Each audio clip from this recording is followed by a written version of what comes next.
আরজি করের প্রতিবাদে আন্দোলন হয়তো দানাবাধ্য না সেদিন যদি মীনাক্ষী মুখোপাধ্যায়রা সববাহী গাড়ি না আটকাতো, এমনটা মৃতার পরিবারের লোকও মনে করে।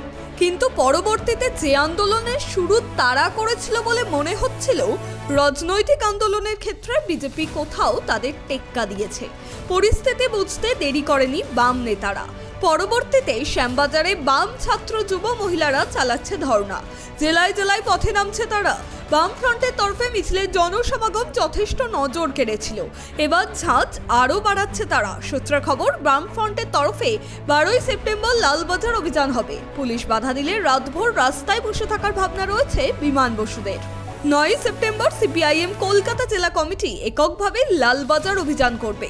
জেলায় জেলায় কর্মসূচি নিয়েছে সিটুও। অন্যদিকে বিজেপির ধর্ণা কর্মসূচি ধর্মতলায় চলছে। কিন্তু এই সময় দলীয় নির্দেশে অগ্নিমিত্রা পল সহ বিজেপির প্রথম সারির কিছু নেতার ঝাড়খণ্ড প্রচারে যাওয়া নিয়েই ক্ষোভ রয়েছে নিচুতলার একাংশের।